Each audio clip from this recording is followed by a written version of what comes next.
मध्य प्रदेश के चंदनपुर गांव में भोला नाम का एक व्यापारी अपने पत्नी सुलेखा के साथ रहता था।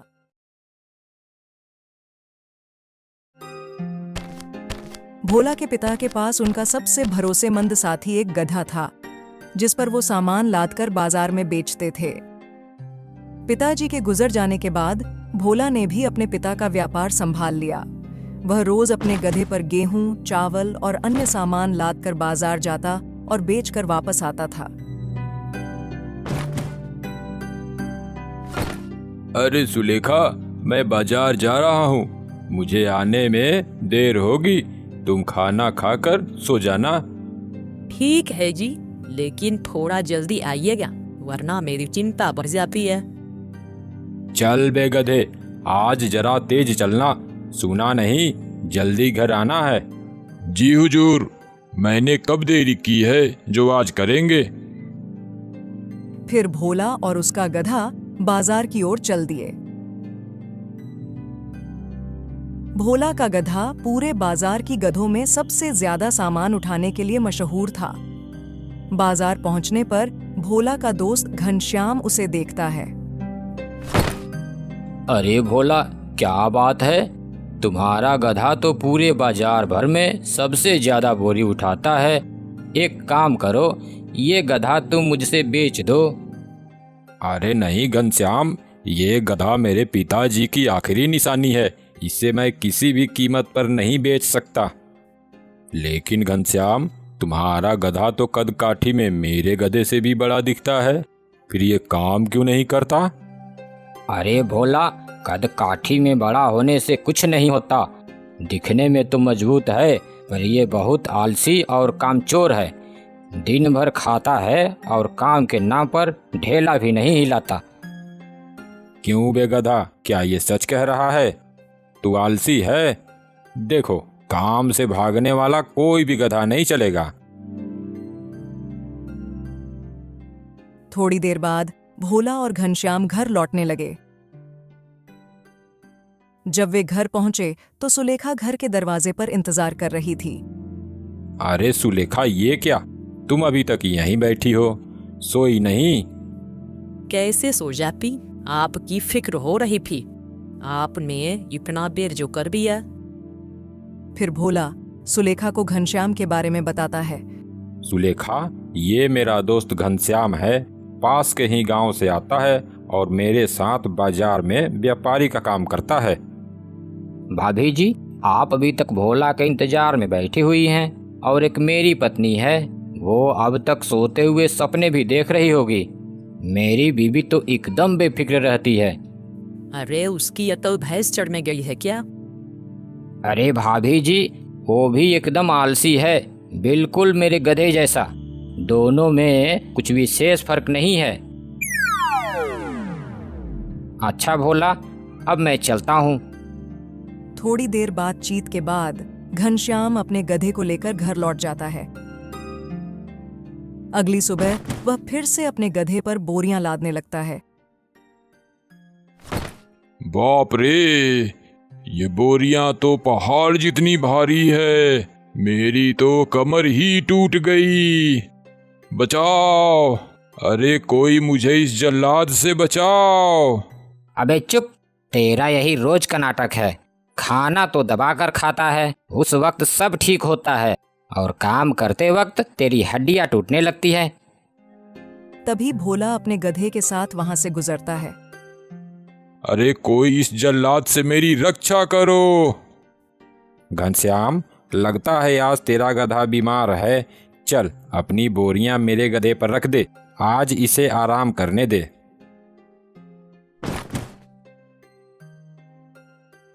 मुझे मूर्ख समझा है बच्चू, शरीर से गधा हूं, दिमाग से नहीं। भोला ने घनश्याम की बोरियां अपने गधे पर लाद लीं और दोनों बाजार की ओर चल दिए। शाम को लौटते वक्त दोनों गधों की बातें करते हुए लौट रहे थे।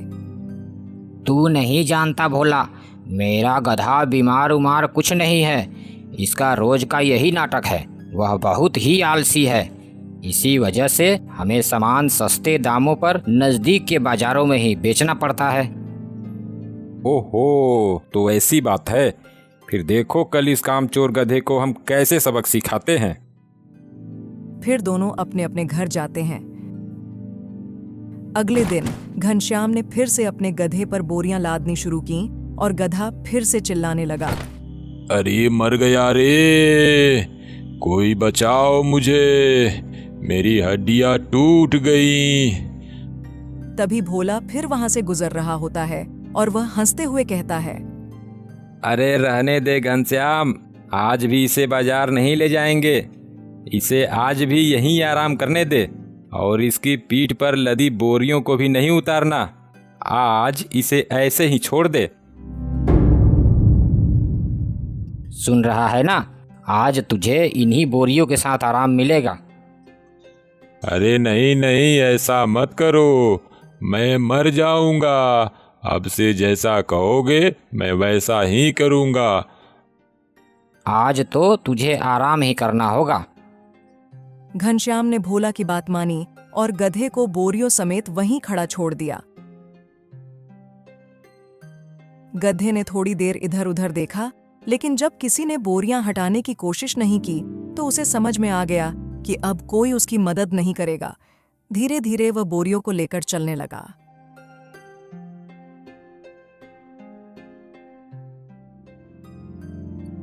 भोला, तेरी सलाह ने तो कमाल कर दिया। मेरा गधा बिना नाटक की ये काम करने लगा। वो देख कैसे चुपचाप बोरी लिए इधर ही आ रहा है।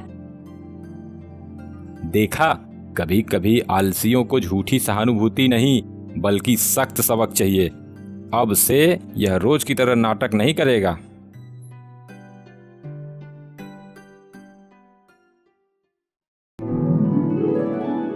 सुंदरवन के जंगल में बहुत सारे जानवर रहते थे। इस जंगल के बीच से एक नदी बहती थी जो जंगल को 2 भागों में बांटती थी। जंगल के एक हिस्से का राज्य राजा शेर सिंह का था, जो स्वभाव से बहुत ही दयालु और अहिंसावादी था। वह कभी किसी भी बात के लिए अपने भोले भाले जनता को परेशान नहीं करता था। वहीं जंगल के दूसरे हिस्से का राजा शमशेर सिंह बहुत ही क्रूर था। उससे उसकी प्रजा बहुत ही परेशान और डरी हुई रहती थी। पूरे जंगल में एक ही नदी होने से सभी जानवर उसी नदी में पानी पीते थे। उन्हें नदी से पानी पीने के लिए कोई भी उन्हें मना नहीं करता था। एक दिन शमशेर सिंह नदी के किनारे पानी पीने के लिए आया। उसी समय नदी के दूसरी तरफ एक गधा आकर पानी पीने लगा। गधे को पानी पीते देख शमशेर सिंह आग बबूला हो गया। मूर्ख गधे, क्या तुम्हें दिखता नहीं कि मैं यहाँ पानी पीने के लिए खड़ा हूं और तू आकर इस नदी को झूठा कर दिया? अब क्या मैं तेरा झूठन पीऊं? क्षमा करें महाराज, इस नदी का पानी आज हमने कोई पहली दफा नहीं पिया। हम सभी जानवर वर्षों से इस नदी में अपनी प्यास बुझाते आए हैं। फिर भी यदि आप चाहते हैं तो मैं प्रतीक्षा कर लेता हूँ। पहले आप पानी पी लें, उसके बाद मैं पी लूंगा। मूर्ख, तू एक मामूली सा गधा होकर एक राजा से ऊंची आवाज में बात करता है। आज से यह नदी मेरा है और इस पर केवल मेरा ही अधिकार है। यदि जीवित रहना है तो अभी भाग जा यहां से और जाकर अपने राजा से बोल, यदि नदी का पानी पीना है तो तेरा राजा शेर सिंह आकर मुझसे युद्ध करे। युद्ध में जिसकी जीत होगी इस नदी पर उसी का हक होगा। ऐसा सुन गधा डर जाता है और भागते भागते राजा शेर सिंह के पास पहुंचता है। महाराज, हम जंगलवासियों के लिए एक बहुत ही चिंतनीय खबर है। अब आप ही कुछ कर सकते हैं महाराज। क्या बात है गधे भाई, तुम बहुत घबराए हुए लगते हो। जंगल में सब ठीक तो है? कुछ भी ठीक नहीं है महाराज। अभी मैं नदी के पास से आ रहा हूँ। हमारे नदी पर शमशेर सिंह ने अपना कब्जा कर लिया है और मुझे पानी पीने से रोकते हुए बोला कि जाओ अपने राजा से बोल दो कि यह नदी मेरी है। यदि नदी का पानी चाहिए तो शेर सिंह मुझे युद्ध में हराए। गधे भाई, तो इसमें घबराने की क्या बात हुई? उसे जरूर कोई गलतफहमी हुई होगी। तुम सब डरो मत, मैं अभी शमशेर सिंह से बात करके आता हूं। ऐसा बोल शेर सिंह नदी की तरफ चल पड़ा। वहां पहुंचकर शेर सिंह बहुत ही विनम्रता से बोला, शमशेर भाई, हमारी प्रजा से यदि कोई गलती हुई हो तो माफ करना दोस्त। ये बहुत भोले हैं, उन्हें ऐसी सजा देना ठीक नहीं। यदि फिर भी कोई शिकायत है तो मुझे बता सकते हो। शेर सिंह, यह शिकवा शिकायत कायर लोग करते हैं। हम सिर्फ मैदान में युद्ध करना जानते हैं। मैं तुम्हें युद्ध का चुनौती देता हूं। परंतु शमशेर सिंह, युद्ध होने से हम दोनों की धन संपदा और हमारे प्रजा की हानि होगी। हमें युद्ध पसंद नहीं है। तुम क्या चाहते हो हमें बताओ। तुम जैसा कहोगे हम वैसा ही करेंगे। अगर ऐसा है तो फिर हमें तुम्हारी इस नदी की आवश्यकता है। हमें नदी दे दो और कुछ नहीं चाहिए। इस पर राजा शेर सिंह ने कहा, ठीक है, तुम भी इस नदी का इस्तेमाल करो और हम भी इसका पानी अपने उपयोग में लेते रहेंगे। नहीं, जब यह नदी हमारी हो जाएगी तब तुम इसका पानी नहीं पियोगे। पर इसमें तुम्हें क्या आपत्ति है? फिर हमारी जनता क्या पिएगी? शमशेर सिंह दुष्ट स्वभाव का तो था ही। उसने बोला, वो सब मैं नहीं जानता। अगर तुम ऐसा नहीं करोगे तो फिर तुम्हें हमारे साथ युद्ध करना होगा, और युद्ध में जो जीतेगा यह नदी उसी की हो जाएगी। जंगल का राजा शेर सिंह अपनी प्रजा से बेहद प्यार करता था। वह किसी भी कीमत पर अपनी प्रजा को खोना नहीं चाहता था। उसने शमशेर सिंह से बोला, शमशेर सिंह, मैं कोई भी फैसला लेने से पहले अपने प्रजा की सहमति लेता हूं। मुझे एक दिन का समय दो। अपनी प्रजा से राय मशवरा करके ही कोई निर्णय लूंगा। ठीक है, तुम सोच विचार के जल्दी मुझे बताओ। अब जंगल का राजा शेर सिंह बहुत परेशान हो गया। उसे समझ में नहीं आ रहा था कि इस मामला को वो कैसे सुलझाए। उसने एकांत में चिंतन शुरू किया। तभी उसे एकाएक एक युक्ति सूझी। उसने सोचा, लड़ाई की मूल कारण हमारी नदी ही है। तो ऐसा करते हैं, नदी शमशेर सिंह को दे देते हैं। हम अपने लिए एक नया पानी का स्रोत ढूंढ लेते हैं। मेरी जनता के साथ इतना बड़ा अन्याय हो रहा है, तो मुझे उस समस्या का हल निकालने के लिए कुछ तो करना पड़ेगा। सबसे पहले मैं गड्ढा खोदना शुरू करूंगा। मुझे देख सारी प्रजा अपने आप आ जाएगी। ऐसा सोच राजा शेर सिंह गड्ढा खोदना शुरू किया। तभी पड़ोसी राजा शमशेर सिंह वहां से गुजरा। उसने शेर सिंह को गड्ढा खोदते हुए देखा तो उसे विश्वास नहीं हुआ। वह इसका कारण जानने के लिए शेर सिंह के पास गया। शेर सिंह, एक बात मुझे समझ में नहीं आ रही है। तुम इस जंगल के राजा हो। तुम्हारे एक आदेश पर तुम्हारी जनता यह गड्ढा पल भर में खोद देती, लेकिन तुम खुद परिश्रम कर रहे हो। यह बात मुझे हजम नहीं हो रही है। शमशेर सिंह की बात सुनकर राजा शेर ने बोला, शमशेर सिंह, मैं अपनी जनता से बेहद प्यार करता हूं। अगर जनता मेरे कारण दुखी होती है तो मैं यह कतई बर्दाश्त नहीं कर सकता। इसलिए गड्ढे खोदकर अपनी प्रजा के लिए पानी का स्रोत बना रहा हूं।